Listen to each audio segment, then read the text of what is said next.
If you're a facilities manager at a university, you know students rely on the cafeteria for breakfast, lunch, dinner, and the occasional late-night snack. So when a dishwasher breaks down and dirty plates pile up, the mess hall can turn messy in the blink of an eye. Enter Grainger. With over 1 million industrial-grade products and fast delivery, the product you need now is never far away. So you can turn that dishwasher back into a lean, clean washing machine. Call, click Grainger.com, or just stop by. Grainger, for the ones who get it done. The Avengers radio series, a cultural phenomenon in South Africa back in the 1970s. South Africa was a country with no national television service. It wasn't until 1976 that the country would get its first taste of television broadcasts. But before that, radio was the primary medium of entertainment and information for the masses.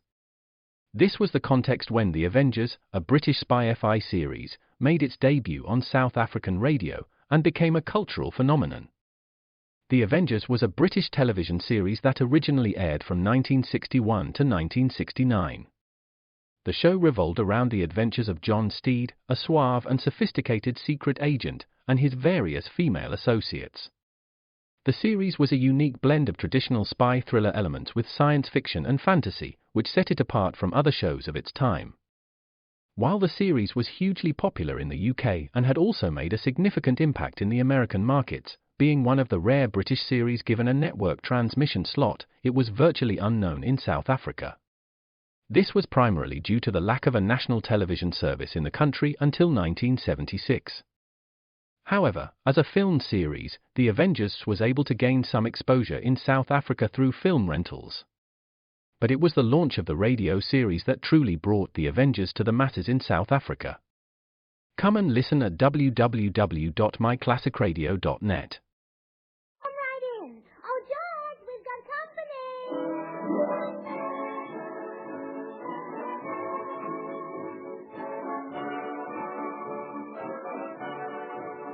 This is Bill Goodwin, speaking for Swan, the new white floating soap that's pure as fine Castile. Well, it's Tuesday night again, time for another pleasant visit with George Burns and Gracie Allen, with Felix Mills in the orchestra, and our guest tonight, Lawrence Tibbett. And now meet the people who live in the Burns house, George and Gracie.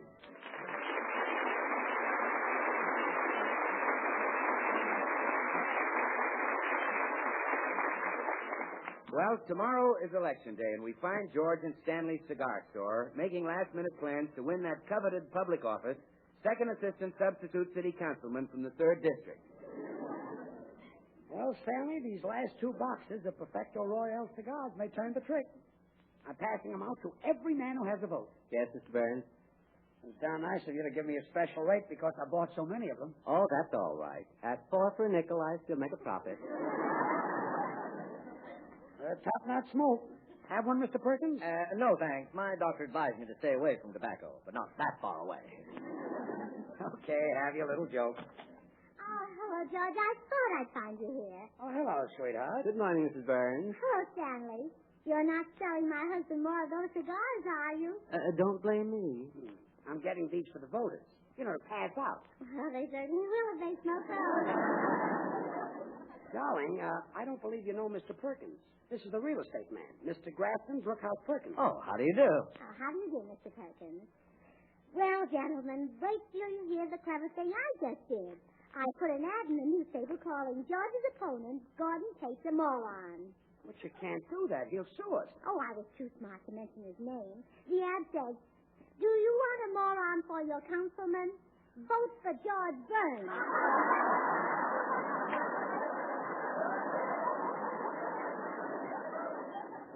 Fine. I'm ruined. Oh, say, that political commentator's on the air right now. If you folks would like, I'll tune him in. Oh, swell. Then we'll see what he thinks of the election tomorrow. And all indications point to a clean sweep for Henry Garson in the 2nd District. Now, over in the 3rd District, where George Burns opposes Gordon Cate, it looks like a real fight. Gee. With everyone fighting to vote for Gordon Cate. Oh. And now, political notes from here and there. Last week, the state of Louisiana turned the governor's chair over to Jimmy Davis, whose successful campaign, you remember, featured the singing of Mr. Davis. Music in politics seems to be an important new trend. Stanley, And it quick, wouldn't turn surprise that me Why, what's wrong, Mrs. Burns? George, you can croon your way into office just like that governor did. You think so? Well, of course, darling. Oh, here we've been knocking ourselves out, and all the time you've had the election right between your tonsils. love to call you Rose, dear, but roses fade away. Oh, no. What do you mean, oh, no? In Louisiana, that man singing got him the governor's chair, didn't it? Yes, but... Oh, why, George may even get to be governor. It wouldn't surprise me if his singing gets him the chair. Well, come on home, Gracie. I've got a lot of practicing to do. but wait a minute. I'd love to call you Rose. Oh, murder. I'm in for it now. Why, Miss Perkins? Well, I'm the agent for the house next door to Burns, and for months I haven't been able to rent it because of his singing. Well, Well, he's been quiet lately, and just yesterday I managed to rent the house to Lawrence Tibbet. Lawrence Tibbet? Yes. Oh, George's singing will drive him crazy. Say, I better telephone him. Oh, yes. Mr. Tibbet might get mad and throw George right out of the neighborhood. Yes, he might. Never mind the telephone.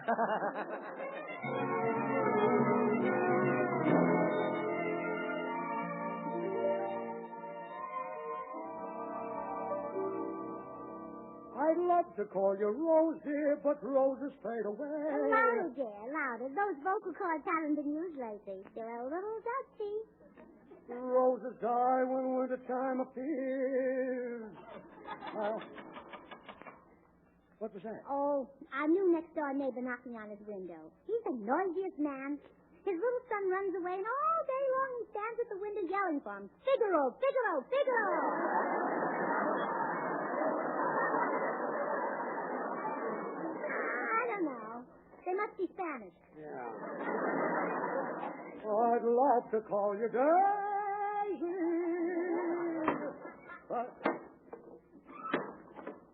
What was that? Oh, the man next door again. Flies must be bad over there.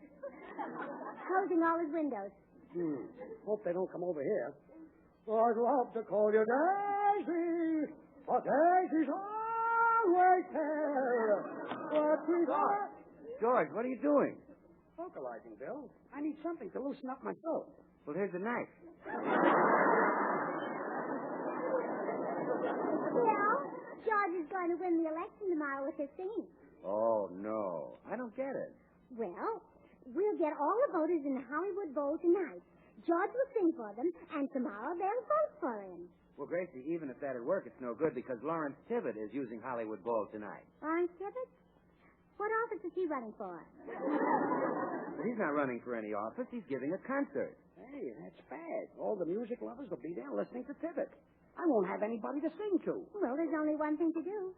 We'll find Lawrence Tibbet and ask him to turn his concert over to George. Oh, Gracie, that's impossible. Why, I'll bet if George walked out on that stage and started singing, the people couldn't tell him from Lawrence Tibbet. Oh, they could, too.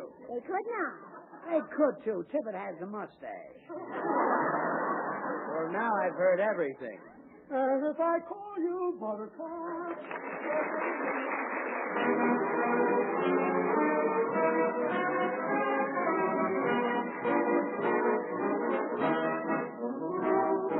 Say, Gracie, why don't you tell the people if they vote for George, you'll help them get one of those wonderful full-color baby pictures you're sending out? Oh, there are no political strings attached to getting those pictures, Bill. All the folks have to do is send me a dime to cover the cost of handling and mailing, and then I'll send them one. Gee, it's a cute picture, Gracie. Oh, yes, it shows a whole boatload of happy little red-cheeked babies sailing along, having the time of their lives. It makes you feel good just to see them. Yeah, it's a big picture, too, 12 by 15 inches. Printed in full color on such heavy art paper, you don't even need a frame. And there's no advertising on it, Bill. That's right, Grace. And all the folks have to do to get one is to send a dime to Gracie Allen, Box 84, New York 8, New York. That's Gracie Allen, Box 84, New York 8, New York. Now, please, everybody, send for your swan picture with all those cute babies in it. Now, before they're all gone. Send me your dime tonight. Don't miss this year's swan baby picture. That address is Gracie Allen, Box 84, New York 8, New York.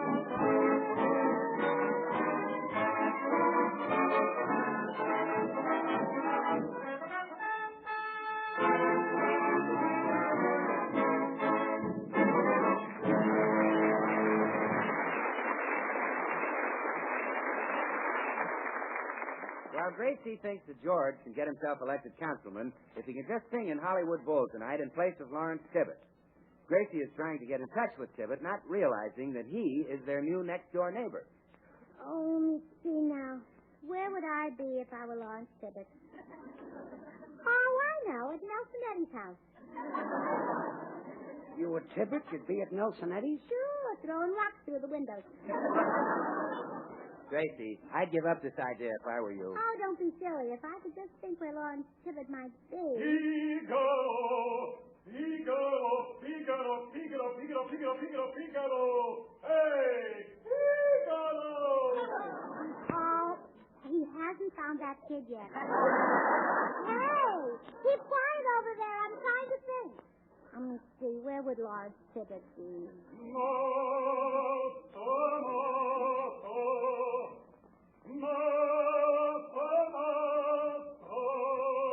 Now he's lost his daughter.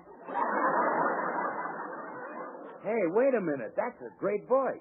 Did you hear that E flat? Oh, that's nothing. George's E's are much flatter. Oh, see now. Maybe if I call the Hollywood Bowl, I could find Mr. Tibbet. Mimi, Mama, Mama, Mama, Mama. Now even his mother's run out of him. Listen, I don't know who that guy is, but he's got a wonderful voice. Oh, Bill, it's only good if you don't hear George sing.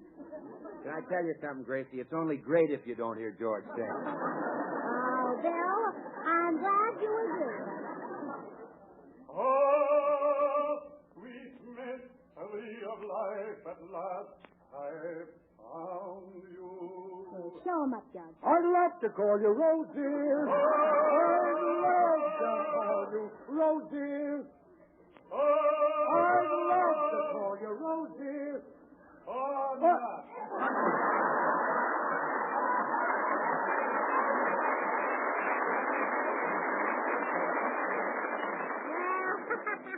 That did it, George. Old little lungs gave up. Well, I better go out and look for Lawrence Tibbet. Bill, what does Mr. Tibbet look like? Lawrence Tibbet? Well, he's a big, handsome, barrel-chested baritone. Oh, George is tight. George is tight, huh? George isn't that tight, Gracie. He is, too, on a smaller scale, of course. He may not have a barrel chest, but he's got a cute little keg tummy.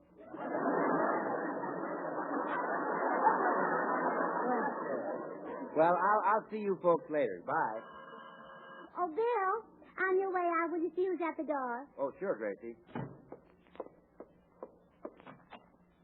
The Black Museum. Horror and mystery based on Scotland Yard's collection, Orson Welles was both host and narrator for stories of horror and mystery based on Scotland Yard's collection of murder weapons and various ordinary objects once associated with historical true crime cases. Walking through the museum, Welles would pause at one of the exhibits, and his description of an artifact served as a device to lead into a wryly narrated dramatized tale of a brutal murder or a vicious crime. In the United States, the series aired on the Mutual Network between January 1st and December 30th, 1952. Beginning May 7th, 1953, it was also broadcast over Radio Luxembourg, sponsored by the cleaning products Dreft and Miro. Since the BBC carried no commercials, Radio Luxembourg aired sponsored programs at night to England. In the United States, a program of similar scope, using many of the same picked cases as the Black Museum, and nearly mirroring its broadcast run, was broadcast by NBC called Whitehall 1212.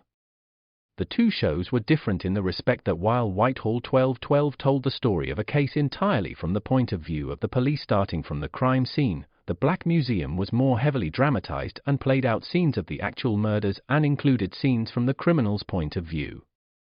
Come and listen at www.myclassicradio.net. I want to talk to you. Why, Lawrence Tibbet.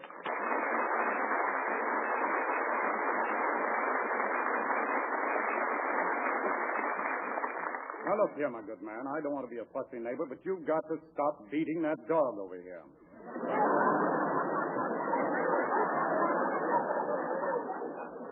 Dog? Yes, his howling is driving me crazy. Oh, you must mean Mr. Burns singing. Now, don't tell me those sounds came from a human throat. Well, yes, you see... Hey, wait a minute. Are you living in the house next door? If you can call it living. Oh, this is rich. Gracie doesn't know that you're Lawrence Tibbet. Wait till she finds out. Well, who has it there? Oh, it's Heffalump. Yes, Gracie, the man next door. He's mad about George's voice. Oh, he is? Very mad. I'll see you later. Did you want to see my husband? Yeah, definitely. You see, I'm trying to get in shape to give a concert. Oh, I'm sorry. My husband wouldn't have time to give you lessons.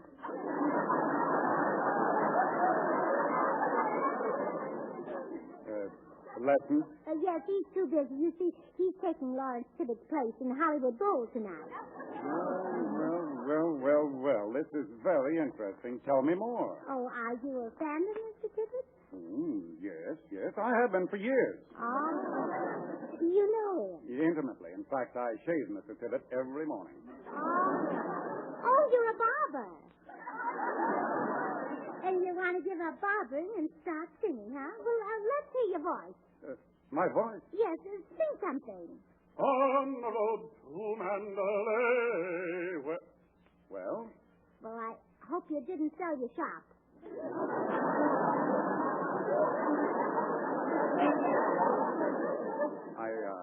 I beg your pardon. Let's hear you hit an A. A. Now hit a C. C. Now hit a J. A J? What? Oh, too high, huh? Hey, Gracie, I thought I heard you. Oh, it's old Leatherlung. Oh, yes, George. He wants you to give him singing lessons. No, really. Well, I haven't got a lot of time, son. But at least I can check up on your voice and see if you got anything. No, No, look. don't be nervous. Just open your mouth wide and let me hear you sing. Or she could carry a gun good as any mother But son. Let me hear you sing. Or she could carry a gun good as any mother son. Or she No, could no, no. carry a gun. No, no. Or she could carry a gun good as any mother son. Or she No, could no, no. carry a gun. No, no. Four. Four. No. Or she could carry a gun good as any mother son. Or she could No. Well, George, I think that's enough for the first lesson. Well, okay, you can relax, son. A few sessions like that, and you'll be able to get those pear-shaped tones just like I do. Yes. And after tonight's concert, they'll probably put George's vocal cords in the cement at Grauman's Chinese. Don't you think so? Yeah, they'll probably sound better there. Now, see here, Mr. What's your name? Tibbet. Lawrence Tibbet. Now, see here, Mr. Tibbet, if the... Huh? You're Lawrence Tibbet? That's right. Gracie. Well, we certainly fooled you, didn't we, Mr. Tibbet? You thought we didn't know who you were. You see, I like my little George. Yeah, obviously. You married him. Huh?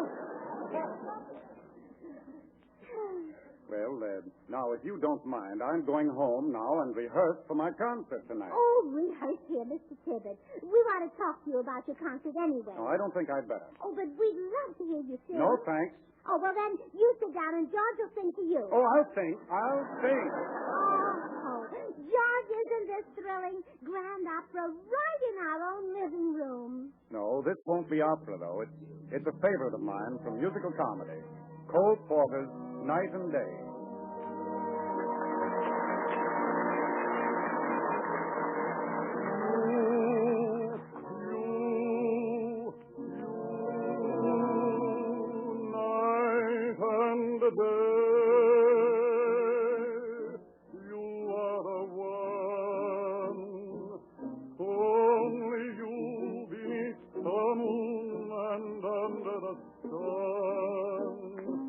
Where the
let me spend my life making love to you.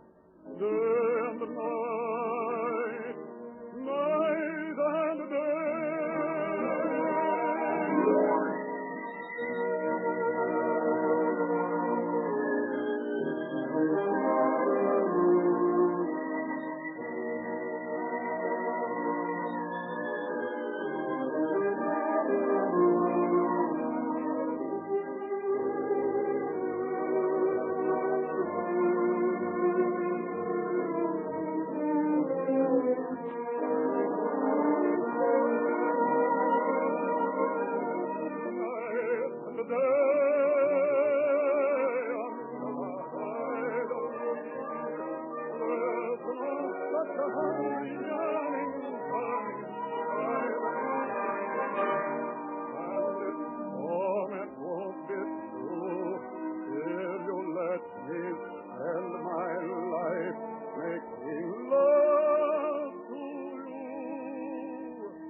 Wonderful. I'm sorry I said you weren't as good a singer as my husband. Oh, that's all right. I take it back. You are as good. Yeah? Oh, that's wonderful. Thank you. I think. Yes, sir, that's a nice little voice you've got there, Larry. In fact, you got me worried. I'm going in and vocalize a little. Oh! Mr. Tibbet, my husband can get elected councilman tomorrow if you just let him take over your concert tonight. Oh, I'm afraid that's impossible. The people expect to hear me sing things like Carmen. Well, George can do that. Which Carmen do you sing, like Lombardo or Miranda? Oh, just forget it, Mrs. Burns. Well, I guess George will just have to get the voters over here and sing for them this afternoon. Oh no, please, not that. I had to concentrate, and that house next door is the only vacancy in Los Angeles. Well, it can't be helped, Mr. Tibbet. Now, look, if I give your husband a part in my concert tonight, will you promise to keep him quiet this afternoon? Oh, gladly. All right. Now, have him backstage at the bowl at 7:45. Goodbye. Oh, goodbye and thank you, Mr. Tibbet. And don't worry about George's voice. He's a regular nightingale. You think so? Oh, yes. When he sings in Hollywood Bowls tonight, you'll really hear the birds. I'm afraid so.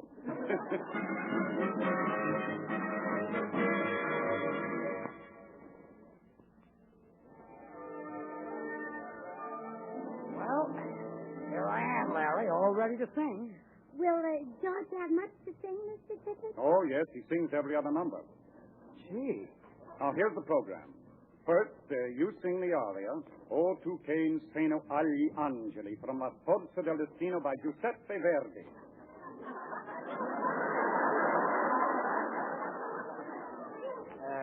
That's my first number. Yep, that's right. I'm afraid I don't know that one. Well, I'll sing that one for you. Oh. Now your next number is a stirring thing. Viva il vino spumeggiante from Cavalleria Rusticana by Pietro Mascagni. That's my second number. Yes. And this, of course, you do very fortissimo. Viva voce, eccetera, eccetera, eccetera. Oh, well, that's the only way George would do it. I'm afraid I don't know that one either. Then I'll sing that one for you, too. Now comes our duet. Oh, now we do something together. Yes, we'll do two numbers. Sei il mio nome and Ecco ridenti in cielo from Il Barbiere di Seviglia by Giacomo Antonio Rossini. You don't happen to know Struck Miss Lizzie?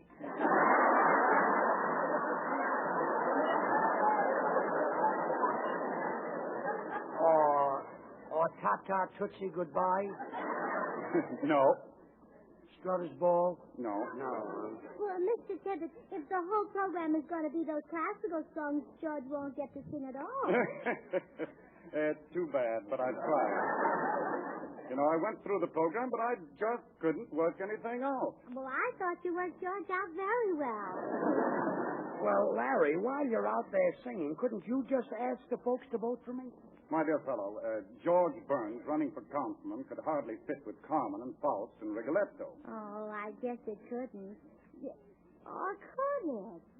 I beg your pardon? Oh, nothing. It's just an idea. You go on the stage, Mr. Tibbet, and I'll bring your music out to you. But why you? Well, I'd like to look it over so I'll know what to say when I introduce your numbers. But I thought the narrator was Bill Goodwin. Well, I'm taking his place. Oh, I see. Well, hurry now. The concert begins in just a few minutes. Yes.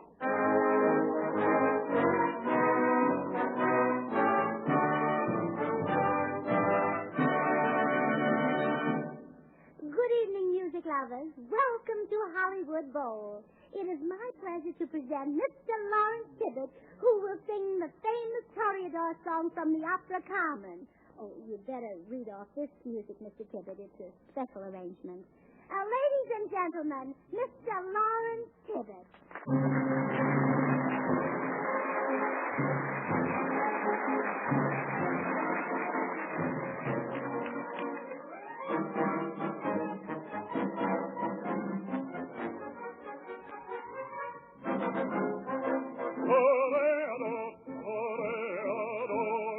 Vote for George Burns, that's who we're for. He's the man first, second, assistant, substitute, city councilman from the... Hey, wait a minute. Stop that music. Stop it.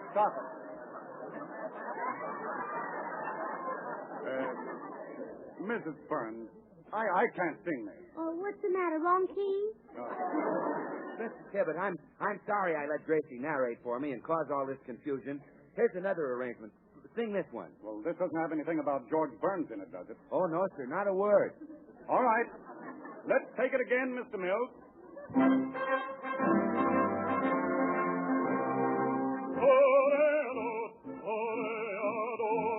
Wash with one soap, that's what it's for. Hey, wait a minute. Wait a minute, stop. All right. Mr. Tibbet, what's the matter? Well, what is this swan soap?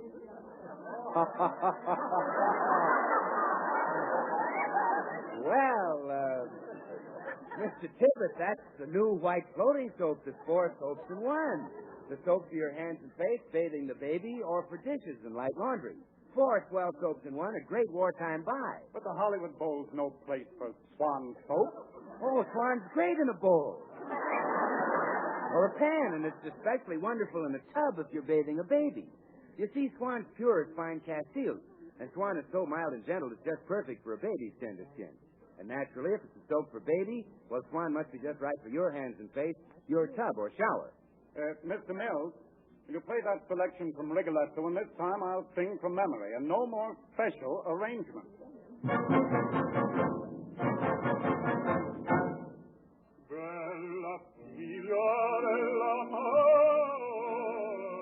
Swan breaks in two.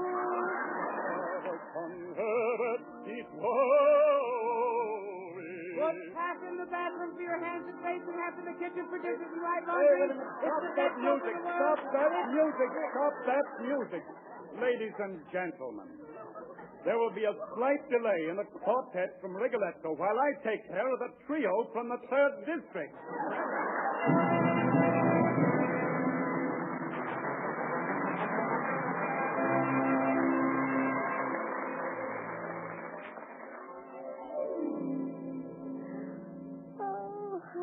George, are you asleep?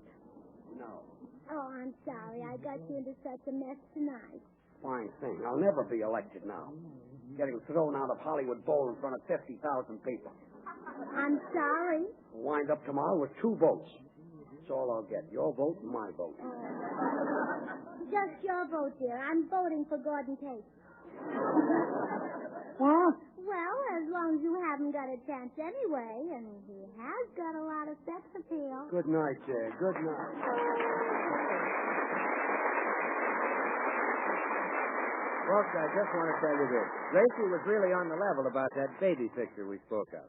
If you want to get a swell full-color picture of a lot of babies just as happy and full of fun as can be, here's your chance. This picture is by a famous artist, and it's printed on very heavy art paper. You can frame it or tack it up just the way it is. It's the perfect size, too, 12 by 15 inches. To get your picture, just send a dime to cover the cost of mailing and handling to Gracie Allen, Box 84, New York City 8. That's Gracie Allen, Box 84, New York 8.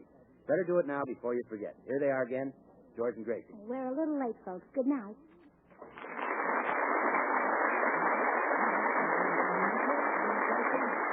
This is Swan, the new white floating soap. Join George and Gracie in inviting you to tune in to your Columbia station next Tuesday, same time, when we'll have as our guest George E. Jester.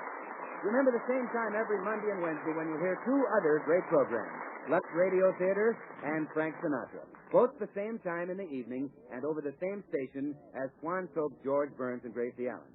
Tune in every Monday, Tuesday, and Wednesday at this time. Remember, George Burns and Gracie Allen, CBS next Tuesday night. Till next Tuesday, this is Bill Goodwin saying, well, I, Swan, how about you? When a soldier goes into battle, he needs ammunition. When a soldier's wounded in battle, he needs medicine. You can help provide both by saving used kitchen facts. This is CBS, the Columbia Broadcasting System.